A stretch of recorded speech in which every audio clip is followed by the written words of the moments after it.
In a world overflowing with distractions, we seek meaning. How do we transform ambition into something deeper, into true fulfillment? I'm Sam Pepin, CEO of Course Educa, and I've spent years helping businesses succeed by connecting their goals to something bigger. On the Meaningful podcast, we explore not just how to win in business, but how to grow as individuals. Through conversation with thought leaders, innovators, and everyday heroes, we uncover the stories that drive us towards something greater. Whether you're striving for success, seeking purpose, or just looking for the next steps in your journey, this podcast is your guide to navigating the intersection of ambition, growth, and meaning. So please join me and our incredible guests as we redefine what's possible in both business and life. Enjoy.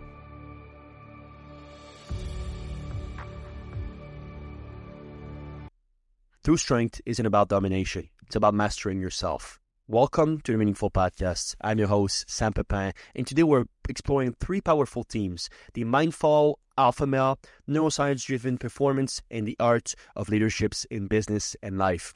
Our guest today is Purdeep Sangha, a renowned business strategist, performance coach, and founder of Sangha X.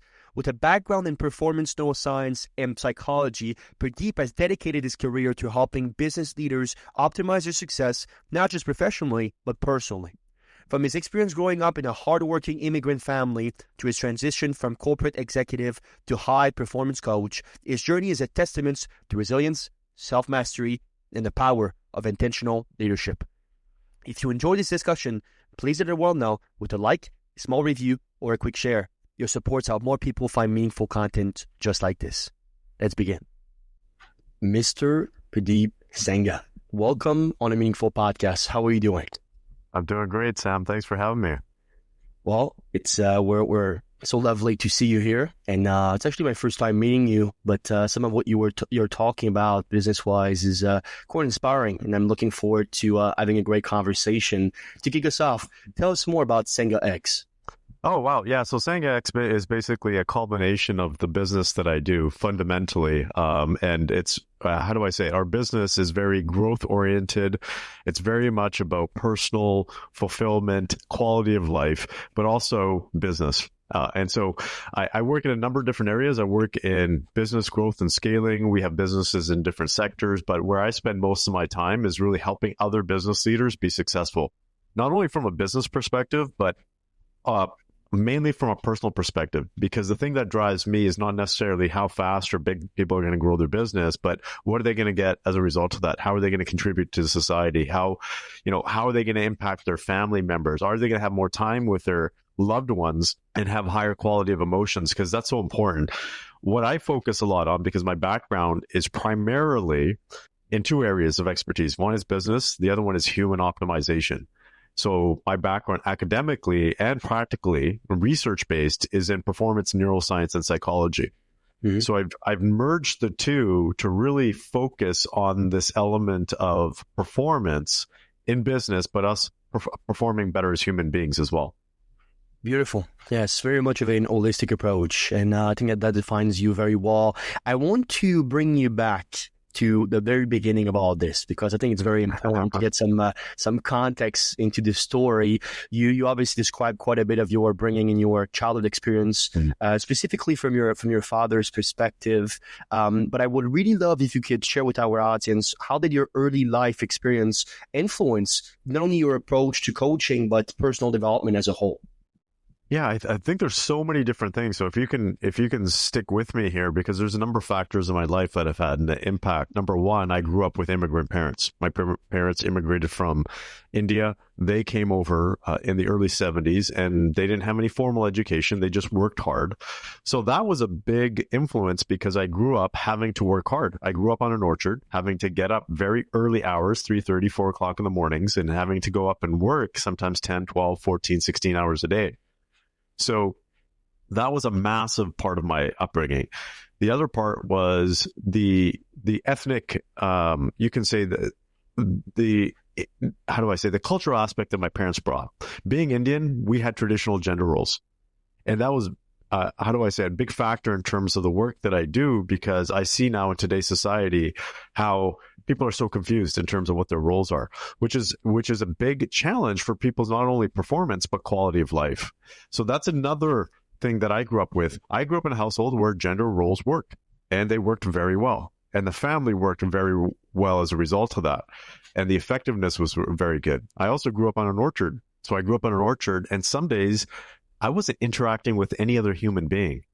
I was just me and the animals. I would literally spend all day, 8 hours, 10 hours, just with the trees or the animals, walking through grass. And growing up in an orchard, I would say, was probably the best experience that I've ever had. I would never change that, although at times it was tough. It was very tough work, being in the heat, sometimes 40 degrees Celsius in the summers, and just being out there. And I grew up in Kelowna, British Columbia, and that place is hot. It's a semi-desert. So having to do hard physical work for that long taught me a huge lesson. And then my grandfather was also a very spiritual man. My grandfather had a father, so my great-grandfather was a spiritual teacher in India for 60 plus years and taught him spirituality. And so my grandfather taught me things like mindfulness and meditation at a very early age. And that helped me actually in so many different ways, because it helped me in some respects cope with some of the challenges in our family, because although our family was fairly good for the most part, a big challenge was my dad's drinking. He just drank too much, and you could say he struggled with alcoholism, right? And he was a big dude, and if he drank too much, it was just like anything that triggered him, sometimes he would just go off. Sure. So it could be scary. And so my grandfather taught me mindfulness and meditation, and then combined with that, there was a specific situation that I remember from elementary school where I had a substitute teacher that came over from Europe. And at that time, they were more advanced. We're talking about decades ago, right? We're talking about close to 40 years ago. And that teacher basically wrote some words on the chalkboard, circled them with obviously the chalk, and then connected them with lines and said, "This is a mind map." And I was just like, "Oh, this is interesting. What's a mind map?" And mind maps weren't a big thing in North America at all.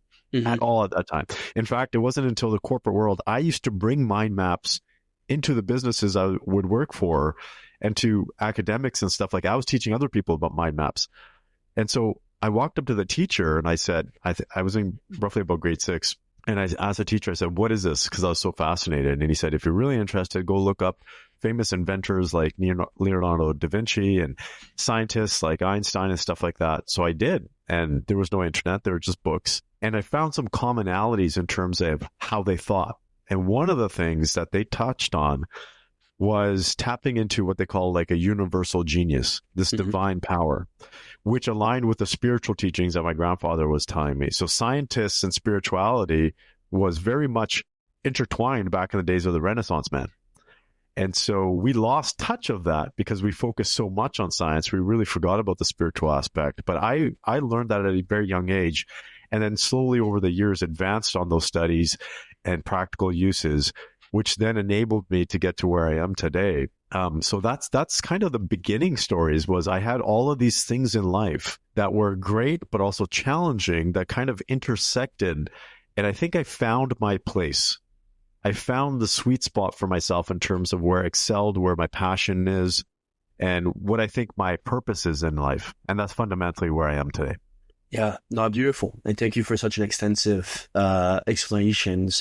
One thing that I see very, very often, Purdeep, and perhaps we can philosophize a little bit about this, is when people have tougher childhoods, and obviously you always, when you compare yourself, there's always people that have it easier and way harder. So perhaps there's always that to keep in mind. But what I found is when there is this basically tougher childhood in place, where you see basically all these things unfolding in front of your eyes. Like I said, maybe a father that is combating alcoholism, or maybe very tough hours, or obviously being poor, and all these things basically shape a man in a way that is very difficult to describe, and perhaps impossible for a man in which was raised in more of a I suppose more fortunate settings, which we see very, very often. And I'm wondering, were you born in India, or were your parents already in Canada when they had you? I was born here in Canada. Okay, so you were born here in Canada. And when you see the dichotomy between, especially in British Columbia, which is a beautiful place. I was actually just there to board my cruise ship to Alaska last year. So it's an extraordinary place, but obviously quite a fortunate place for the most part. Was there ever a dichotomy, specifically when you were growing up, where you were seeing your parents obviously work extremely hard, and then going to the external world, perhaps other people in your life, in which maybe we're lacking that sense of basically what it is and what it means to work hard for what you have? Were you ever this place where you were a little bit, maybe not surprised, but contemplating basically these two worlds kind of like colliding upon each other? Was that something basically relevant to your childhood and your teenage years? Well, if I understood the question correctly, I don't know if there was anything colliding in my life aside from the challenges that I've had with my dad. Okay. Everything else was fairly aligned. Like, working hard was a big part of my upbringing, not only because of my parents, but because we grew up with our aunts and uncles around. So the area that we grew up with, we had a lot of family, and they were the same thing. Hard work ethic, had all first generation, like, immigrants that came here. So that was a very consistent thing. Family, working hard, and having, I'm going to say, good values was how I grew up. There was no conflict there whatsoever. And I thank God for that, because that's not necessarily the case these days. It wasn't up until probably I was in university that you can say I had a more of a conflict. And the conflict was working hard and going to school academically versus the business world and making money without having to work hard. I'm not saying, you don't have to work hard as a business person. I'm in business. But what I'm saying is the concept of trading time for dollars, right? Because I grew up, hey, you have to work for every penny you make. And if I didn't work my butt off to make that penny, then I would feel guilty. So that was the bigger challenge when I got older, was to break out of those beliefs that my parents had and really come to terms with current beliefs and beliefs that serve me as a human being rather than my family and my parents. Okay, makes sense. I love it. So you went the corporate route first, right? You were a corporate executive and in some obviously very, very successful companies, multi-million-dollar companies. And tell me more about that work. When you were obviously quite successful in university, you go in basically the corporate world. Anything basically that unexpected perhaps within your stay there, or just tell me more about your experience of what it was to work for somebody else. Yeah, I think the unexpected part was I was very focused on merit-based work and promotions. And what I mean by that is working my butt off, and therefore I'll excel and I'll get promoted and I'll move up the chain. That wasn't necessarily the case.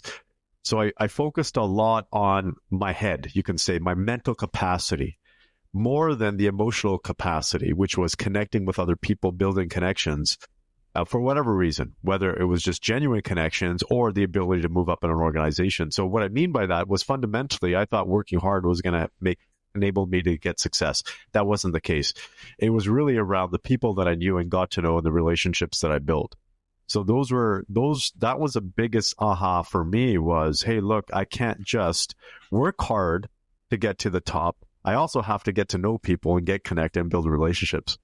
And that's big, right? Because specifically as a business owners, and we'll talk about that transition of yours, but building relationship is by far the most important things. It's quite cliche these days, but your network definitely is your network to various extent. Was that basically something that you pick up quite easily for you, just building relationship and having the awareness of what was necessary to flourish them? Okay, so, this was the interesting part. And I think to answer your question, is it easy for me to build relationships? Yes. Is it easy for me to build genuine relationships? That's a bigger challenge, because I enjoy genuine relationships. I am a type of person that goes out of my way for other people when there's a genuine relationship. And so finding that genuine relationship or relationships is tougher for me. Because just in the society that we live in today, it's almost like go, go, go, go, go. Who what can you get from who?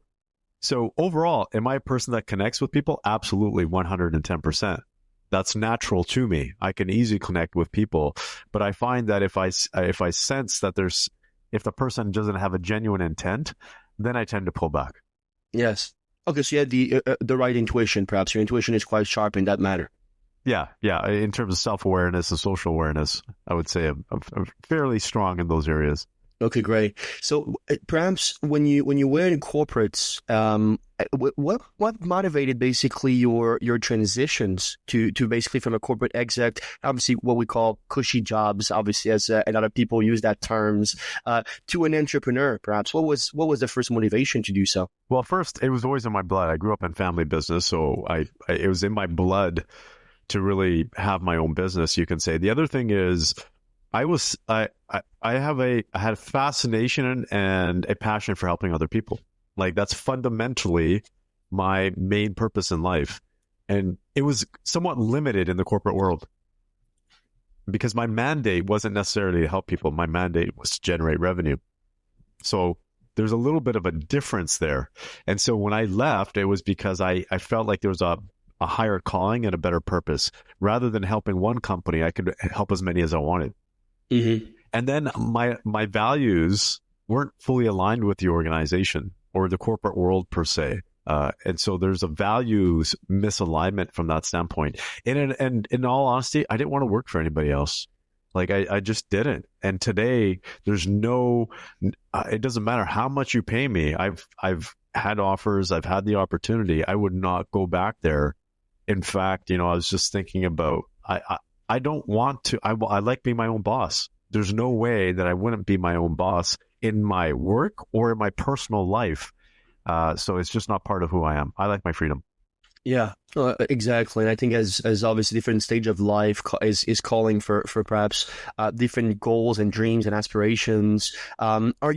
I'm seeing and I'm much younger than yourself, obviously, but it's something that I've been really, really enjoying to see, kind of like this awakening of the possibilities of freedoms. We see that with the growth of obviously digital nomads. There's definitely some setback to that, but what do you think of this now awakening in the 2020s and even probably late 2010s, where people basically were more and more growing up to this idea where actually my higher calling is better served by me being either a solopreneur or self-employed instead of staying at those cushy jobs. Is there any basically lessons that you perhaps can be insightful towards? Well, I think there's a few lessons. The first one is it's not meant for everybody. Because it's just not. There's a certain type of personality or ability that a person has to have and fortitude to be able to be in business for yourself. And it requires clarity. There's a lot of people that go into business for themselves. And the stats are, it's astronomical in terms of how many small businesses close, right? Within the first 6 months, a year, 2 years, 3 years, and then 5 years. And one of the reasons is because a lot of the people just don't understand what's required for it. So it requires a type of person, not that anybody can't become that type of person. Absolutely.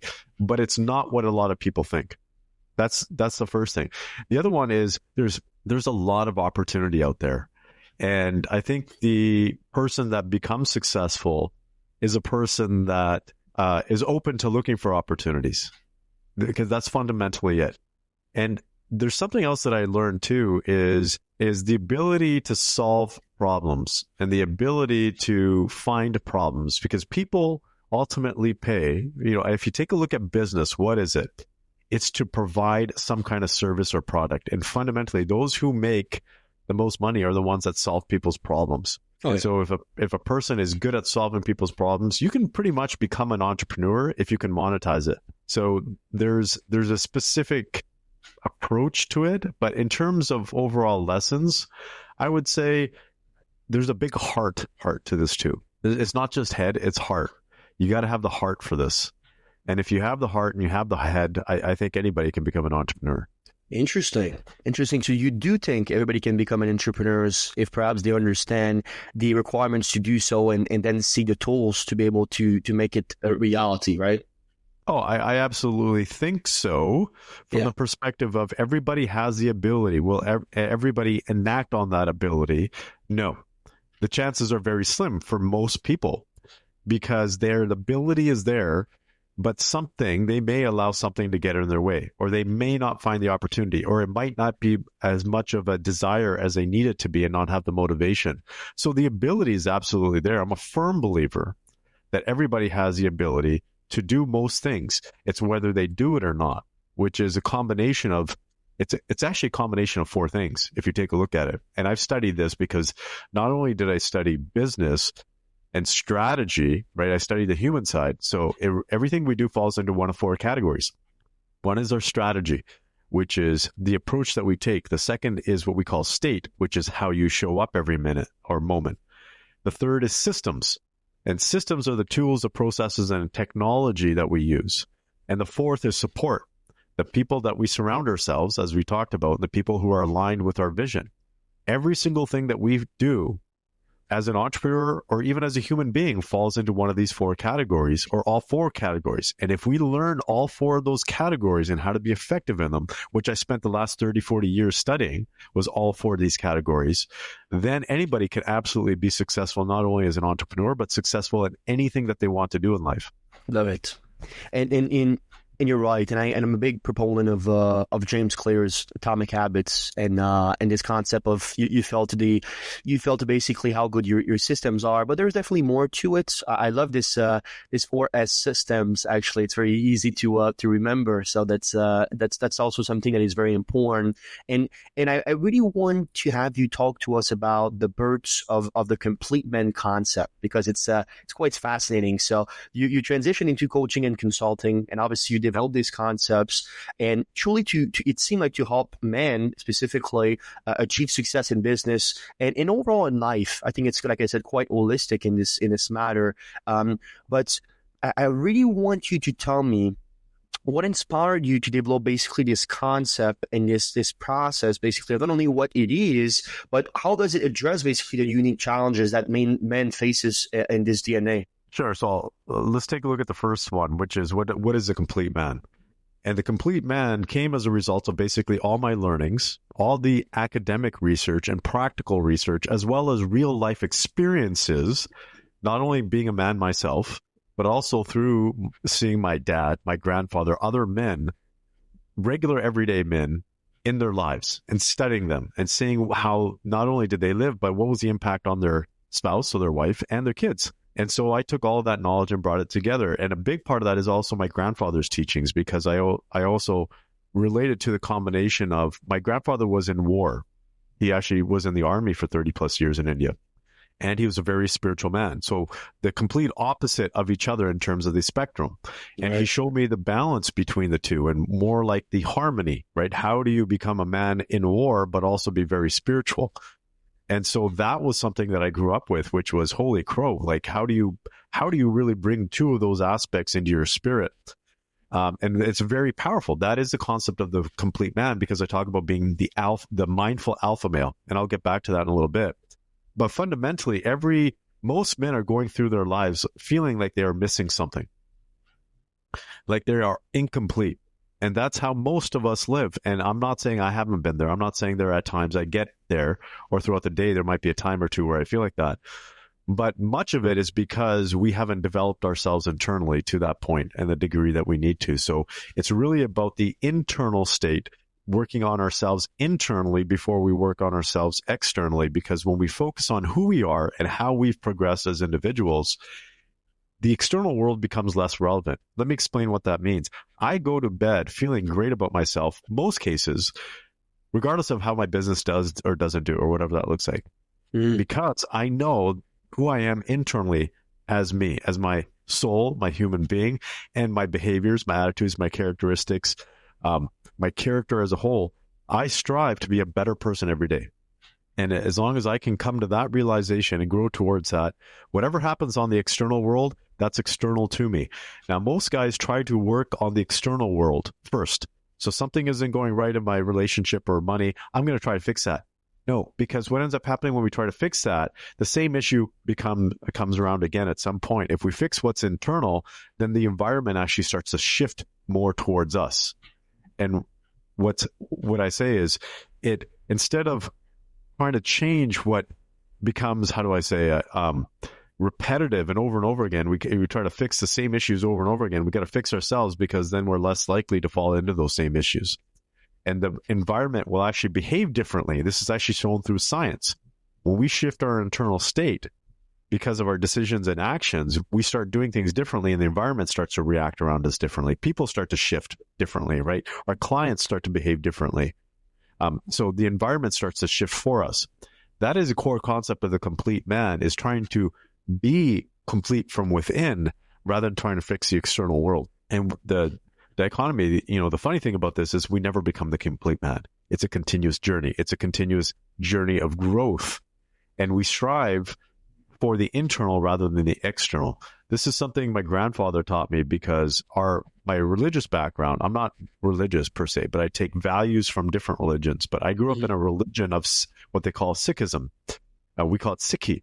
And the definition of Sikh, you will see Sikh people with turbans, right? They're typically the ones that are. The meaning of Sikh means to be the disciple of or to be a learner. That's what it means. And the fundamental principle is to learn throughout life. That there's two main principles. Actually, there's a few, but the fundamental principle is to learn. The second fundamental principle is to give selflessly, right? Contribution, what we call seva. And seva means to do for others without expectation of anything in return. Simran is another terminology we use, which is a big part of the complete man, which means to be everything that we need is from within us, right? That is the core concept. And that is the fundamental principle of the complete man. And I've seen men's lives change because when we try to make ourselves feel whole by trying to get things from the external environment, and we always feel incomplete because there's going to be times where we can't get it. We can't get it from other people. We can't get it from money. I see this all the time. A lot of guys that have extreme wealth and they are feeling completely incomplete. Like it's phenomenal. And so we have to redo and start working on the inside. But it comes back to this principle of the mindful alpha male, which is the alpha part is being the leader of your life, being the creator of your life, right? The Greek letter, the first Greek letter alpha, it's the origin. And every man is the origin of his life, is the creator of his life. If you're not a creator, you become a follower. And then you're dealt with dealing with circumstances rather than the life that you're trying to create. The other part of that, because we have a lot of so-called alpha males out there, but they're not very mindful, which means fundamentally being aware of the decisions we make today, the actions that we are taking, and the implications that it has not only on us, the people around us, and also the generations to come. So in Buddhism, they have this saying or this term, which is basically, well, I shouldn't say term, it's kind of like an approach, which is, take a look at what you are doing and see what the impact it could have for generations to come and the ripple effect that it could have on generations. However, don't take yourself so seriously. Be somewhat comic about it actually making a difference at all. So be aware, right? But don't freak out is the ultimate thing. You got to be aware. So to be a mindful alpha male, you got to take charge, be the creator of your life, but you also have to be aware of the impact that your actions and your decisions are making on yourself and other people. Absolutely. There's nothing on earth that can stop a man that unlocks inner force, right? That's and that's so important. And I want to rebound on, you actually give two examples of a lovely quotes that I don't recall the author, but it's harmony is the ability to have two opposite thoughts in your mind and not going berserk, right? Your grandfather, for example, that was going to war, even though it was very spiritual, that's a sign of harmony, actually, and a sign of incredible not only self-regulation, but also this understanding that you understand yourself to an extent that very, very few people do.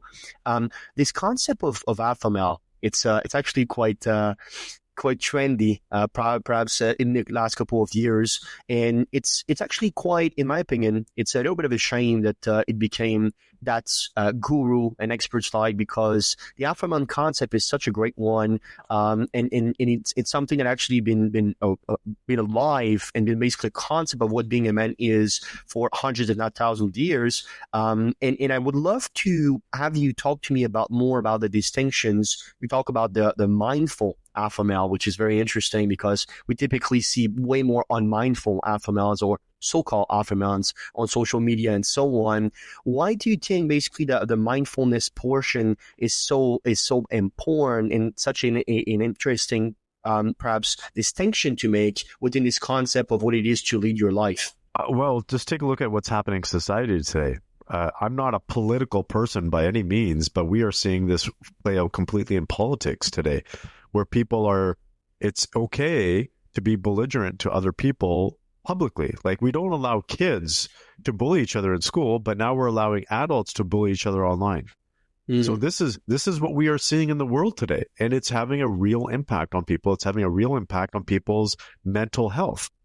In fact, I'm a professional in this space. I'm a practical person. I'm a professional in this space. I have removed almost all social media from my phone. Is that right? I do. Yeah, I still have active accounts. We still post here and there from a marketing perspective because I know what it does to the brain. I know what it's actually doing to children's brains and what it has done to me personally over the last little bit. The only app that I have on my phone is YouTube. And the only reason why I have YouTube is I can watch informational videos, which I do. So other than that, we are seeing the impact of people being not unmindful or not mindful. 7, 8 years ago, people actually were using things like Facebook effectively. People were having positive conversations, and not that they aren't anymore, but if you take a look, they're far more negative than they are actually positive. So that ratio has changed significantly, and it's had a real detriment to society. So that is the impact that not being mindful has on people. Is we have to be aware, even if we're just saying, we talk about freedom of speech, which is absolutely critical and important, 110%. Yes. But it's also how we speak, right? It's not just the point we are trying to make, it's the words that we are using to make those points, because it can have harm. It can have great positive effects, but can also have harm as well. So these things are very, very important, particularly for us as men. Men, I say very openly, they don't make men like they used to, like my grandfather's era, because men that used to have things like pride, men that used to, your word is your bond, talking about principles. We don't talk about those things anymore in society, particularly as men. We don't. Where did all of that go? That's what used to hold society together rather than laws and punishments. Not that they weren't around, not that we didn't need them. But when people are living, particularly men, to values, to principles, to your word is your bond, we are, I'm going to say, way better as a society. We grow and we raise healthier children. That's such a clever observation. Why do you think that is, by the way, when you're thinking about why that portions of basically the man, the values, what I call perhaps a skeleton, just imagery speaking, why do you think we let that down? And because we can definitely see that it is to the detriment of the whole world. There's no doubt about that. But I'm more interested into why you think such thing was perhaps not considered as important as it used to be. Okay, so I think there's a number of factors, and I'm probably going to get some hate mail for this stuff, but I don't think there's one factor. I think there's a number of factors that have happened. I think one of those factors is that we have downplayed the importance of masculinity. We have made it into this negative when it is extremely positive. And so when you downplay and you make things like masculinity, for example, the term toxic masculinity was thrown around for the last 10 years. Oh, yeah. It has a harmful effect on society. It has a massive harmful effect on society. I don't know. I'm not a conspiracy theorist. That's not what I'm saying whatsoever. But there's this underlying movement that's happening. I don't think it's conscious or intentional, but it is floating up that, men and women are being pinned against each other, right? And that's causing conflict. And now it's less important, right? More detrimental to be masculine. No, not necessarily. We need those masculine forces. So there's a downplaying. In fact, I'll be very honest. In the corporate world right now, it's the middle-aged white man is the one that has the biggest target on his back. And what is that doing? That's not helping society. That's hurting society. Look, I'm a minority. I'm a brown person that grew up in a fairly racist town. I used to get in fights and beat up all the time. All the time. But it created my character. Not everybody is like that. We grew up with some great Caucasian families and friends and all that kind of stuff. And I don't sit here boasting about ethnic equality and stuff like that. Not that I'm not saying it's important, but we've lost track of what is truly important, which is a healthy society, which is families being healthy, which is men and women working together in a healthy environment, in a healthy family to raise healthy and happy kids.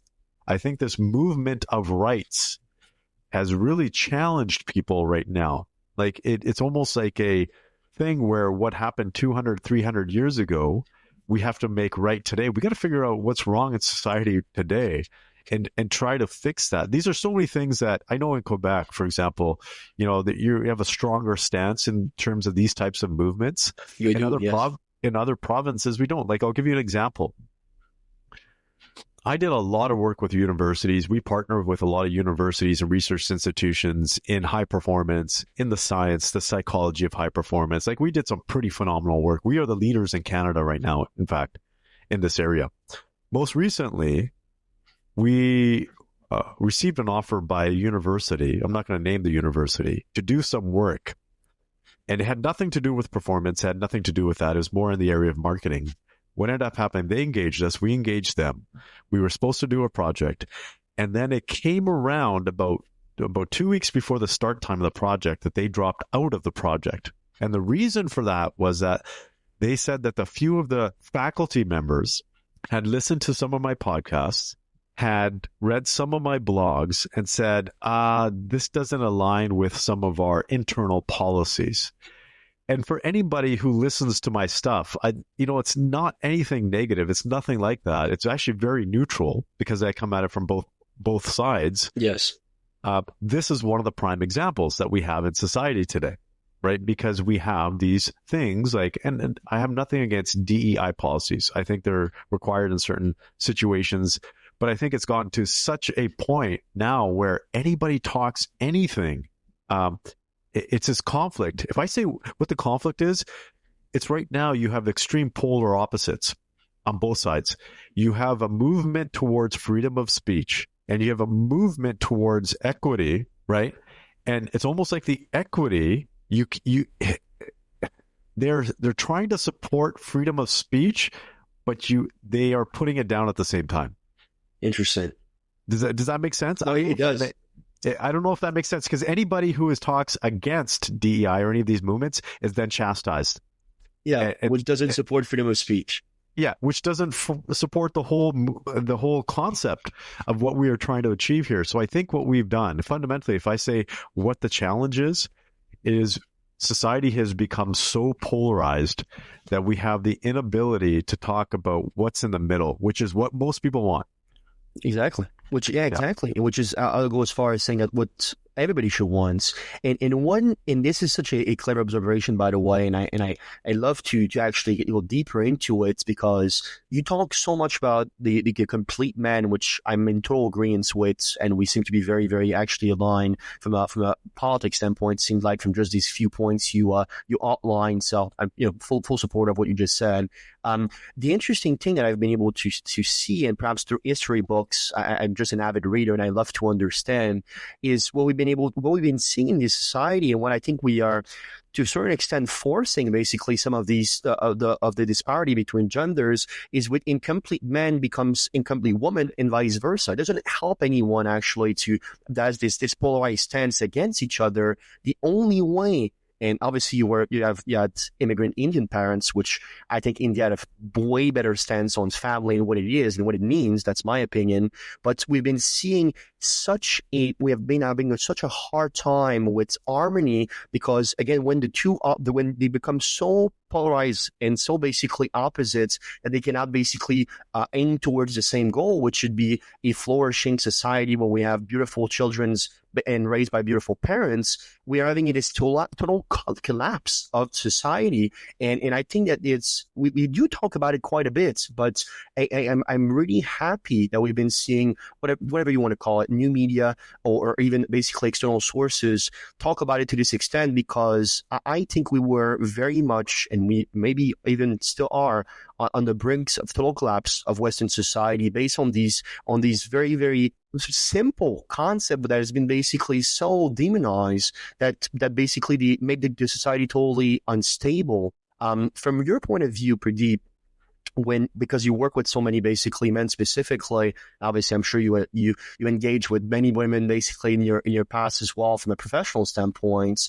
Does that make sense, and perhaps do you agree with this concept of incomplete men making incomplete women, and how that basically this harmony needs to be brought back for a strong society? Yeah, I completely agree with you. And if I can add on to that is, so fundamentally, I work a lot with men, but I also work a lot with women. Okay, cool. Like it's really interesting. So I don't work just solely with men. I work with a lot with women. It just so happens over the years that the vast majority of business leaders and business owners were men. Right. Sure. It's just demographics, basic demographics. So, but we have many female clients. In fact, our biggest supporters are women. It's really interesting because they are the ones that buy the book and give it to their husbands, their sons, their loved ones, or their business partners who are men. And so they're the ones that are giving us the best feedback, because when they understand the concept of fundamentally what we are trying to do, it really hits home for them. And here's the simplest analogy that I can use, right? When a man is strong in himself, he becomes a better husband. When he becomes a better husband, he also becomes a better father. That makes a better family unit, which then supports the mother, the wife, the woman in that relationship to be stronger herself, to be able to do the things that she wants to do in life. And so when a man isn't healthy, it challenges the marriage, for example, and the family unit. So women don't win when men are unhealthy. Women win when men are healthy, when they are feeling complete, 110%. Absolutely. So this is one of the core concepts that I learned. When my dad was healthy, when he wasn't drinking and under stress, he was a great dad, and our family was awesome from that perspective. When he wasn't, the family, you could tell we were struggling. So when a man is better, the woman has the opportunity to be better and have a better life as well. So it's not about doing this for men. It's about doing it for families. That's fundamentally it. Now, here's a real life example that it wasn't up until a couple of years ago that I truly understood this. My wife and I have taken up dancing. We took it up about 1.5 years ago. Just formal lessons. She used to dance before, so she's way further ahead and stuff. Completely foreign to me, really. So things like tango and bachata and salsa and the cha-cha, all these kind of cool dances, which I actually start to love now. Right. Now, here's a fundamental thing. The instructors, both men and the female instructors and the male instructors, okay, we're talking about both instructors, have talked about this. In a dance, there's always a leader and there's always a follower. And the man is always the leader and the woman is always the follower. Interesting. Okay. And the woman is meant there to watch the man's move and be led by the man, because that's how the dance goes. And when the man is strong in his leadership and the woman is strong in her ability to follow, the dance goes phenomenally well. Like phenomenally well. They work as a team. This is a team thing. But when a woman starts to lead, because we went through this practically, because my wife was a stronger dancer than I. When she would try to lead, and she didn't mean to lead purposefully, right. It was almost like an anticipation because she knew the moves and I didn't, it threw the dance off. It would just totally throw off our synchronization and our ability to work together. And both the male instructor and female instructor would correct us both in that, to say, Purdeep, you need to be a better leader.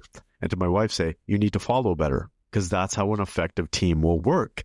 Now, the interesting thing here is if you take a look at the dance of life or the real dance, anything like the cha-cha or the salsa, whatever it is, the man is there to make the woman look good. Fundamentally. Absolutely. Like, that's it. If you take a look at any couple dancing, like professional couple, you're just kind of like, wow, that woman is amazing. And you're like, the guy is just kind of like a stick or a pole there, right? Like he's directing and doing that stuff, but it's not really about him. It's about the woman. And so when you talk to guys and you talk to healthy men about why they do what they want to do, the number one thing that they say is, I want to do it for my wife or my family. They're doing it for them. They are working hard and struggling and putting in all the time and effort, whatever it is, for them. That is fundamentally the healthy family and society that we are looking for. But we have created an imbalance now to say to women, you don't need men, right? And they've never really said that to men, but men are starting to say that now, which is more dangerous. Young men in particular are starting to say that. Well, I don't need a woman because they feel rejected by women. And now they're starting to say, I don't need a woman. And then now they're starting to have hate on women. Yes. which is not healthy because there has been hate on men from women. And so now we're having this hate thing go back and forth, and that's not healthy for society. It's actually more troubling for the younger generation than it is for my generation, because we didn't ever have that hate on for women.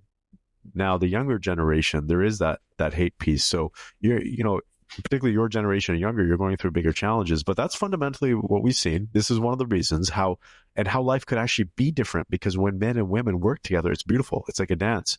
Now, what we've seen in politics is a direct result of people pushing back and saying, we're done with this whole hate on man thing. Like, that's exactly what happened in the US. It's happening here in Canada. Yes. Where that masculinity is coming back, but it's not necessarily coming back in a mindful way. That is the danger. It's being pushed back in a non-mindful way, and that's going to have consequences. But it's a direct result of us shunning masculinity and putting on these other agendas, which some of them have been valid, but they've really thrown the balance off completely. Yes, and there's an harmony to find there for sure. And you talk a lot about neuroscience, and obviously we do a lot of neuroscientific research at Core Centrica as well. It's truly incredible to see, because fundamentally, obviously male and female brain structure are quite different from each other. And one thing I hear more and more about consultants, coaches, thought leaders is exactly what you point out, which is, you know what? Some of the biggest proponent of what we are talking about are women itself. They are the one basically. And I had one of a client of mine that is at my gym. We go to the gym every single morning, basically, and he was always there. And we talk, and he said, you know what, Sam? Last weekend, my girlfriend got me a book, and she said, hey, I saw basically, I won't mention the name, but XYZ basically a speaker, and I really loved him, and I'd love to see if you can get any insight from that.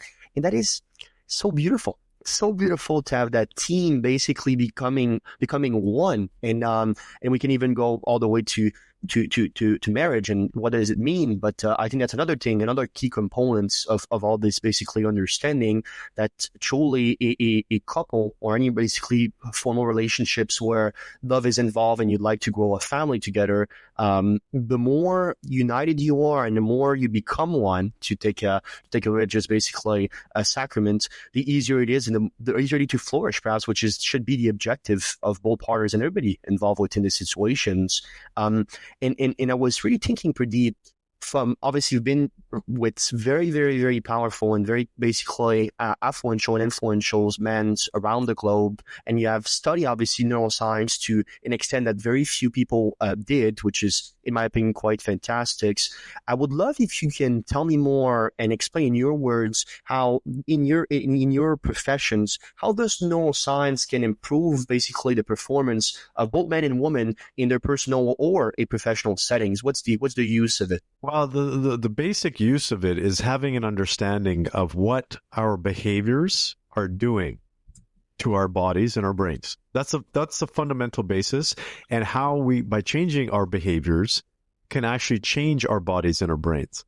For example, people used to think that the brain couldn't change 20 years ago. Like when I started to study brain science, they thought it was fixed. And then neuroplasticity came around where they were able to identify that. So that basically showed that, no, you can change your brain. You can fundamentally change how your brain is actually wired. So then came along the growth mindset concept, right? Which was a subsequent aspect of that, to show that people who believe that they could change their brain or grow their mind in particular actually perform better. So for the average person, Sam, neuroscience is there just to enable them to say, I can do things differently, because the body can actually. Now, I'm in both of the space of neuroscience and psychology, right? Getting to the neuroscience is great to know why things happen. It's not necessarily great to know, what do I need to change? And that's where the psychology comes in. Okay, so psychology is changing our behaviors, changing the way we think. And because when you get down to the nitty-gritty of neuroscience, it's like, oh, but what do I do? Like, how do I think differently? For example, psychology, from a mindset perspective, we've identified like 24 points when it comes to mindset. How do you actually change your mindset? The specific things, like, for example, meaning. The meaning that we give to an event, that's one element. And that's just one out of 20 somewhat. So if we can use the psychological aspects of mindset, then we can actually change the behavior. We don't necessarily always need to know the neuroscience, but the fundamental reason why we do use neuroscience in a lot of ways is to back up the psychology, but also to share with people. Sam, this is the interesting part, is that when you tell people that it's based on science, they're far more likely to change. Yes. Right? When you have the facts, the figures, and the studies to show that when this person did mindfulness practices 5 days, or in 12 days, their brain structure changed by doing it 5 days a week, for example, and 15 to whatever minutes, people are like, holy crow, did that actually happen? Yeah, it's right here. It's shown through science. Here's what neuroscience studies are showing. That's what gets people to change their behavior. Yes, and because it adds credibility, right, which is so vital to everything you're doing. It basically says, well, look, this solidifies what I'm saying. All right, I'm not trying to get anything off of you or something to guide you in the right directions. We're using science basically to make decisions. Is that would you say that is one of the most important things that a modern basically business leaders that aims to enhance their business performance needs to focus on, how to utilize neuroscience and to apply it? Or just tell me more about the sheer importance when it comes to growing a business. No, I don't think it's for the average person. And why I say this is because I've spent 30 somewhat years studying neuroscience. For the average person to get into neuroscience and try to relate that to the business, it'd be a waste of their time. Do you know what I mean? Yes. You're better off, like, if I'm a business owner, there's a few key skills that I need to have, for example. But do I need to be the best in accounting? No, I'm going to hire someone who's the best in accounting. I'm not going to spend 5 years going to university or whatever that is learning accounting. That's not what I want to do, nor is the best use of my time. Same thing with neuroscience.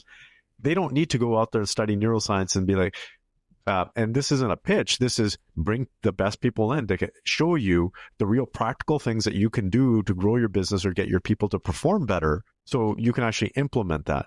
That's where it comes in handy, is bringing in the professionals. So no, the average person doesn't need to know it. It's a waste of time. And just as a business professional, this is one of the key concepts. Know what you're really good at and get really good at that. And then bring on other people who are really good at those other things that are required to grow a successful business. And if you're not good in those areas, can you become good? Yeah. But is it absolutely a necessity? No. Right. No, and that makes sense. I always talk about this advisory board, right? That is so important now in life because it's such a competitive landscape that, like you said, the simple ease of access to somebody that is best in their field and having the tools and the resources basically to utilize it instead of yourself needing to accumulate all these skills in a way in which is, let's be honest, probably not realistic for the average people is so important to understand.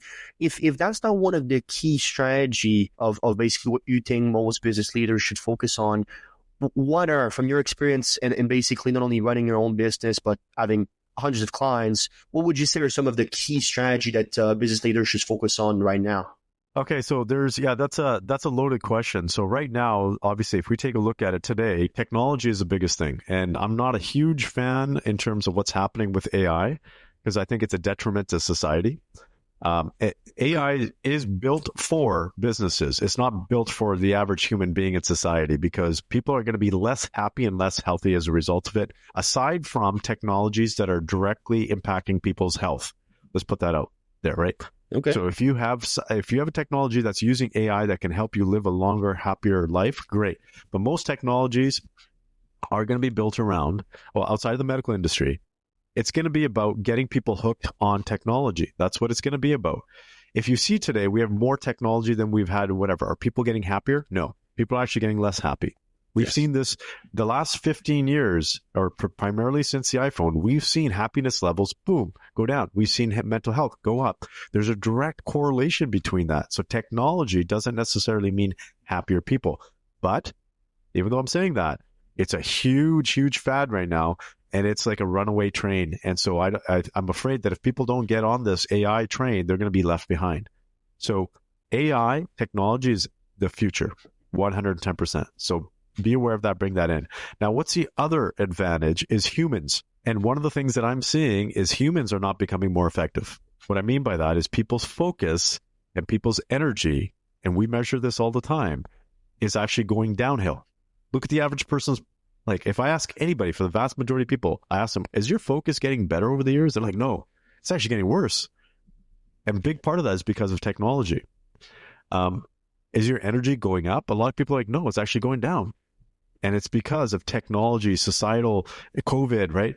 Family unit breakdown, political pressures or political discord that we have, right? This political polarization, social media, negativity, all of that stuff, people's energies have come down. So what I mean by that, and this is where I get passionate because this is the area that we focus on, is if your people can't focus and they have lower energy, your workforce is going to be below average or grade. So those businesses that focus on helping their people focus better and bring their energy level up are going to have better organizations. Right.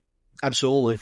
And I think that's where emotional intelligence is so important. And you just mentioned AI, which is I do agree with you, a little bit more bullish on what it will do for society. But, you know what they say, pessimists always get it right at one point. So, but anyways, it's when you're thinking about emotional intelligence, and truly for me, great leaders understands how to not only manage their emotions, but also how to read and influence basically others and the emotion of others, perhaps through their work, their personality, their character, whatever you want to describe it as. And do you think that there's a way, and this is a little bit of a more of a tricky question, technologically speaking, where we'll come to see a world in basically the next decades or so where we will be able to incorporate true emotional intelligence within what AI is, so that way it can be a little bit more humanized in a way in which can serve the average people. What do you think? Is there any possibilities in which human can accomplish such a feat? And yes or no, and why not? Okay, so emotions are somatic, meaning that they're in the body. And AI doesn't have a body. Mm-hmm. Okay, so even if it has a mechanical body, it doesn't have tissues. It doesn't have a heart. And I don't know if we'll ever get to that. Can we have artificial? Yeah, but okay, now we're talking about a different plane. We're talking about now from a spiritual plane as well, right? Yes. And when we take a look at emotions or even empathy, right? Let's take a look at empathy. There are even studies now that have shown that there's different levels of empathy. There's cognitive empathy, right? And then there's kind of what they call at the emotional level empathy and the connection level empathy, which means that I can have empathy with you. I can understand your feelings, but am I really going to be able to connect with you? Because that connection piece is going to be what's actually missing. Even though you might have a technology there, it's still not a living being. Okay, so it might be able to read my face and my emotions and say, this is the emotion of this, and therefore I respond in this manner, or whatever that looks like. But will it truly be able to connect with me? No. And that's the difference. Can it have artificial emotional intelligence? Yes. But again, that's why we call it artificial. It's not real. Anybody who knows what it's like to sit in front of another human being who truly gets it, it's going to be completely different than sitting in front of some kind of entity that pretends that it gets it. Right. Absolutely. And there's this great study actually by Harvard Business now that was able to show that actually EI might be more important than IQ. Not actually might be, is more important than IQ. Do you think that distinctions or perhaps the importance of emotional intelligence, since at its core, that is what is not basically duplicatable through technology, do you think that the significance of basically and the importance perhaps for not only business leaders but for all human beings will be basically that much more importance to focus on emotional intelligence that fundamentally is what cannot be replaceable by basically other tools and AI in particular? Would you agree with such statement? Okay, so there's two parts there that I see. One is in society. Okay, and to separate society from the business world. Okay. So in society, absolutely. Like you will not be able to replace, AI is not going to be able to replace another human being. It can't. It can't replace your mother. It can't replace your kids. It can't replace your lover. It's not going to be able to do that, right? Because we are social beings. We are meant to live with other living beings from that perspective. So it will not be able to do that. Is it going to pretend? Is it going to be able to? Yeah, there are going to be people. We're already seeing it right now. You know, people use dummies already for whatever their habits or hobbies are. But we are going to get to that level where there's people that perhaps are unhealthy, right? And incomplete, that they will go to technology to complete themselves. I firmly believe that. Okay. Yes. So is that technology going to be for healthy people? I believe not. I don't believe so. I'm a firm believer in that, because I take a look at these technology leaders. Let's without naming names, let's take a look at some of the biggest technology companies, and you look at them, you listen to them speak, and you will probably notice that their emotional intelligence is not very good. Yeah. Right. And so terrible, actually. Yeah, that's what we are going to have. That's the replication of what we are going to have. I wouldn't be able to connect with those people on a human basis. You know, those people are brilliant, but can I connect with them? Do I want them in my home with my kids and stuff like that? No. Will I leave them at home with my kids? No. Right. So that's the difference. From a business standpoint, I believe it absolutely is going to take over. I absolutely believe it's going to take over to a certain point. Now, let's take a look at it. If the people who are in charge of technology now get what they want, we will most likely head towards those societies where we have a few large companies that own AI and everybody else is a worker bee. Because if we're going to leverage AI to that degree, what is the value of anybody else? There is no value. So what else is everybody else going to do? They're going to do the grunt work. They're going to be the ones that are physically having to, which may not need to be replaced or maybe replaced by machines, but building the buildings that house the networks for AI, right? The physical stuff that's still required. Everybody else, from a knowledge perspective, you're going to have a few people that head the show, and we'll see what ends up happening. Now, I'm not trying to be a pessimist. I'm just saying there's an opportunity for us to have a mindful conversation around this, because fundamentally it's people who buy. It's not machines that buy yet. If we get to the point where machines buy, we're gonna be in a bigger challenge here. So to answer your question, I don't know. I don't know what it's going to be in the business world. I do have a sense of what it's going to be like in the social world. Yeah, no, and that makes sense. And to me, that's why, again, I'm such a big proponent to authenticity and emotional intelligence, and even spirituality, because through your soul, you can connect to something in which line of codes will never be able to do. They might be pretty good at basically falsifying what it feels or how it wants you to make you feel, so that this relationship can still be artificially perhaps built, but at its core, there are fundamental things, and not only things but values in ways of living that is simply completely unique to the human experience. And if such thing can be improved through AI, then it's fantastic. If it's not being able to be improved by AI, and perhaps even to the detriment of what it is to live as a human beings, let's stop it right now, because that could be meaning way bigger things and awful things as well.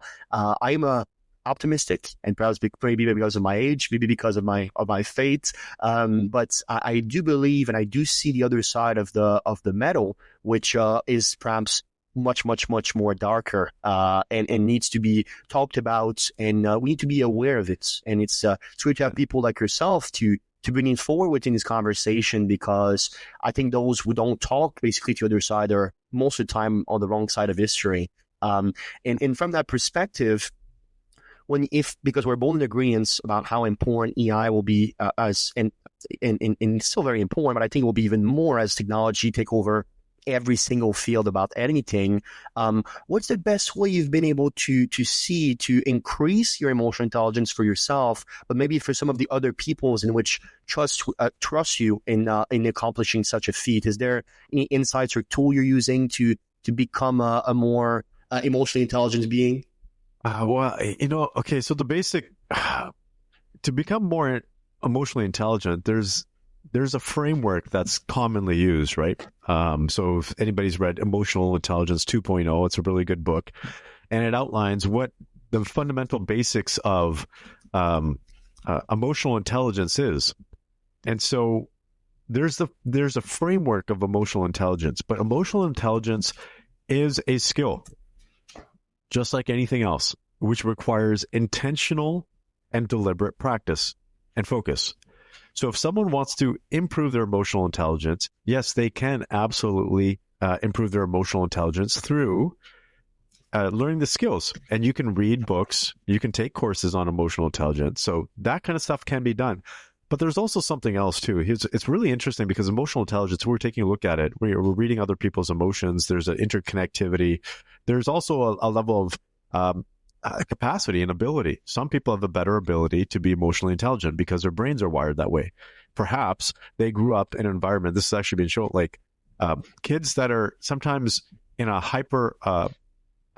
that have had to be in a hyper-vigilant state. For example, someone like myself, where my dad, I would always try to figure out when he's going to drink. So I'm always watching his signs to the point where I could predict when he was going to drink or not, just by watching his routines through the day. So I was hyper vigilant.